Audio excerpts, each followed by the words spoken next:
اکثر ایک چیز پوچھی جاتی ہے کھانے کے بعد پانی پینا. یہ جو آج کل نہار منہ پانی پینے کی حدیثیں گڑھی جا رہی ہیں نا کہ نہار منہ پانی پینا اتنا فائدہ, ایسی کوئی حدیث نہیں ہے. ہمارے علم میں نہیں ہے کہ نبی صلی اللہ علیہ وسلم نہار منہ پانی پیا کرتے تھے. نارمل زندگی گزارنی چاہیے اچھے بچوں کی طرح. صبح صبح اٹھ کے گھڑے پہ جا کے یہ فریج پہ بوتلیں نکال کے پینا, جبکہ پیاس بھی نہیں لگ رہی. تو ڈاکٹروں کی تحقیق ہوگی, مگر یہ تحقیق بعد میں بدل بھی سکتی ہے. بہت ساری تحقیقات بدل گئی ہیں. تو نیچر سے کبھی نہ ہٹو, سمجھ رہے ہو. صبح اٹھو اچھے بچوں کی طرح, اپنا نماز نہ دھو کے نماز پڑھو. جب بھوک لگنا شروع ہو جائے تو کھانا کھا لو.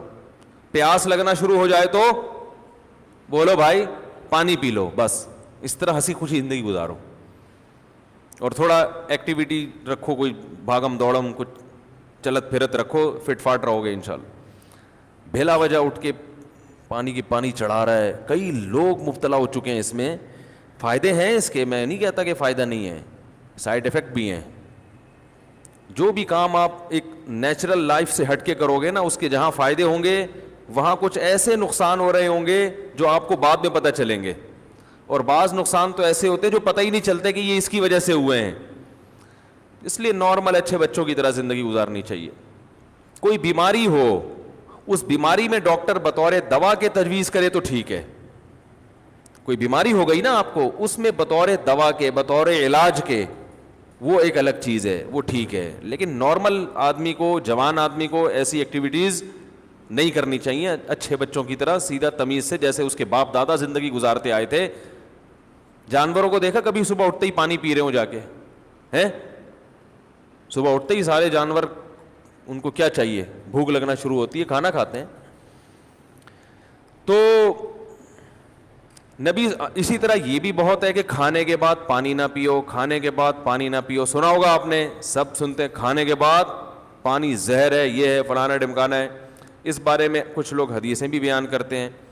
نبی صلی اللہ علیہ وسلم کی سیرت جب ہم دیکھتے ہیں تو آپ صلی اللہ علیہ وسلم نے کھانے کے بعد پانی پیا بھی ہے, عمل سے بھی ثابت ہوتا ہے کہ پانی پیا ہے. اور نبی صلی اللہ علیہ وسلم نے جو قولی حدیث ہے اس سے بھی پتہ چلتا ہے کہ کھانا اور پانی ساتھ ساتھ ہیں. ابھی آدھا کلپ نہ بنانے, پورا ہونے دیں, تو ایسا نہ ہو آدھا کاٹ کے پیش کر دے. دیکھو حدیث میں آتا ہے رسول اللہ صلی اللہ علیہ وسلم گھر سے نکلے, شدید بھوک تھی آپ کو, شدید بھوک, پریشان ہو کے گھر سے نکلے. حضرت ابو بکر ملے, کیا مسئلہ ہے؟ ان کے ساتھ بھی یہی مسئلہ تھا, بھوک کی شدت نے پریشان کر دیا. حضرت عمر کا بھی یہی مسئلہ, بھوک کی شدت نے پریشان کر دیا. یہ تینوں اصحاب جا رہے ہیں. ایک صحابی نے کہا, دعوت کی ان کی, اپنے باغ میں لے کر گئے, تر کھجوریں سامنے لا کے رکھیں. آپ صلی اللہ علیہ وسلم نے ان کھجوروں کو تناول فرمایا اور فرمایا ان نعمتوں کے بارے میں ہم سے قیامت کے دن سوال ہوگا. اور وہ کھجوریں آپ نے کھانے کے بعد کنویں کا میٹھا پانی پیا اور سیر ہو گئے. پانی پینے کا مزہ ہی کھانے کے بعد ہے. نہیں آ رہی سمجھ؟ جب شدید بھوک میں آپ کھجوریں کھاؤ گے اور اس کے بعد پانی پیو گے تو کیا مزہ نہیں آئے گا؟ کھجوریں کھا لیں, اب پیاس لگ رہی ہے آپ کا, نہ کھانے کے 3 گھنٹے کے بعد پانی, 2 گھنٹے کے بعد پانی, وہ بہت مصیبت ہے بھائی. یہ نیچر ہے, کھاتے ہی پانی پینے کا دل چاہتا ہے. اور ایک اور حدیث سنا دیتا ہوں. آپ صلی اللہ علیہ وسلم نے فرمایا معدے کے 3 حصے کرو, ایک حصہ کھانا, ایک حصہ پانی, ایک حصہ ہوا. تو یہ جو ایک حصہ پانی اور ایک حصہ کھانا, اس کا صاف مطلب ہے کہ کھانے کے ساتھ ہی پانی ہے, تبھی تو اس کے لیے جگہ چھوڑنی ہے. کیا ہو گیا؟ اگر کھانے کے 2 گھنٹے بعد پانی ہوتا تو 1/3 کھانا تو وہ ہضم ہو چکا ہوتا ہے, پھر تو پورا معدہ پانی کے لیے تیار ہے.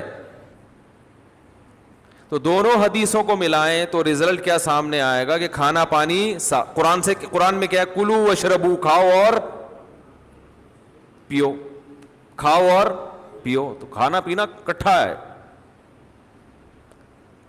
لیکن دونوں حدیثوں کو ہم ساتھ ملاتے ہیں. آدھی حدیث لوگ ہیں نا, آدھی نہیں لوگ, پھر مسئلہ خراب ہوگا. دونوں کو ساتھ ملاتے ہیں. ایک حدیث میں آ رہا ہے کھانے کے بعد آپ نے پانی پیا, اور کھجور کے بعد, جس میں عام طور پہ منع کیا جاتا ہے. اور دوسری حدیث میں آ رہا ہے کہ 1/3 کھانا 1/3 سانس لینے کے لیے جگہ. اتنا بھر کے کھاتے ہیں کہ سانس ہی نہیں آ رہا ہوتا, وہ پھیپھڑوں کی جگہ نہیں مل رہی ہوتی پھولنے کے لیے. اور 1/3 پانی. تو پتہ یہ چلا کہ یہ پیشکش اس کے لیے ہے جو 1/3 کھانا کھاتا ہے. سمجھ میں آ رہی ہے بات؟ اتنا کھانا کھاؤ کہ پانی کے لیے جگہ ہو. آج کل جو منع کیا جاتا ہے کھانے کے بعد پانی سے, ان لوگوں کو شاید ڈاکٹروں کی مراد وہ لوگ ہوں یا سب لوگ ہی ایسا کر رہے ہیں, وہ یہاں تک کھاتے ہیں. اس کے بعد جب آپ پانی پیئیں گے تو وہ کھانا پھول جاتا ہے یا اور مسائل پیدا کرتا ہے, وہ جگہ بچتی نہیں ہے. اس سے نتیجہ کیا نکلتا ہے؟ بد ہضمی. تو وہ تھوڑا کھانا اگر کھایا جائے تو اس کے بعد پانی پینے میں کوئی حرج نہیں ہے, بلکہ فائدہ مند ہے, کیونکہ نبی نے جو کام کیا وہ نقصان دہ نہیں ہو سکتا. دوسری بات یہ کہ پانی کس قسم کا پینا ہے. ہمارے نبی نے جو پانی پیا وہ کنویں کا, وہ ایک نارمل ٹیمپریچر ہوتا ہے اس کا.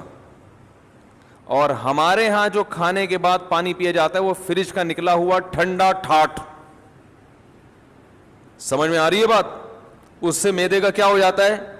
بیڑا غرق. یہ جو ہمارا معدہ ہے نا, یہ وائز گھومتا ہے ایسے, یعنی میرے لحاظ سے دیکھیں نا, یوں کر کے گھومتا ہے. آپ کے لحاظ سے یوں کر کے گھومتا ہے, یہ ایسے گھوم رہا ہوتا ہے یہ. تو جب آپ ٹھنڈی ٹھاٹ چیز پانی اس میں ڈالتے ہو تو اس کی جو گھومنے کی حرکت ہے وہ سست ہو جاتی ہے, اور وہ جو کھانا ہے وہ مختلف قسم کے کھانچوں میں پھنس جاتا ہے. ٹھیک ہے نا؟ جیسے ایک چیز گھوم رہی ہو نا, کوئی چکی ہے جو اپنے گھوم رہی ہے, پیس رہی ہے, تو ظاہر ہے فرق پڑتا ہے نا, اس کی رفتار سلو ہو جائے تو میدے کی رفتار ٹھنڈے ہونے کی وجہ سے کیا ہو جاتی ہے, تو اس سے قبض ہوتا ہے اور درجنوں بیماریاں پیدا ہوتی ہیں. تو پانی کھانے کے بعد پی سکتے ہیں آپ, بشرطے کہ کھانا آپ نے تمیز سے کھایا ہو اور پانی کا ٹیمپریچر بہت زیادہ کم نہ ہو, ٹھنڈا پانی نہ ہو. سمجھ رہے کہ نہیں سمجھ رہے؟ تو اس بارے میں جو حدیثیں پیش کی جاتی ہیں نا کھانے کے بعد پانی نہ پینا, وہ صحیح نہیں ہے. اور اگر گرم پانی پیا جائے جو چولہے کا گرم ہو, وہ تو ہاضمے میں اور مدد دیتا ہے, جو کہوا جسے کہتے ہیں, وہ تو اور تھوڑی مدد دیتا ہے ہاضمے میں. لیکن میں نوجوانوں کو کہتا ہوں وہ نہ پئیں, تمیز سے زندگی گزاریں, بس پانی پئیں آرام سے.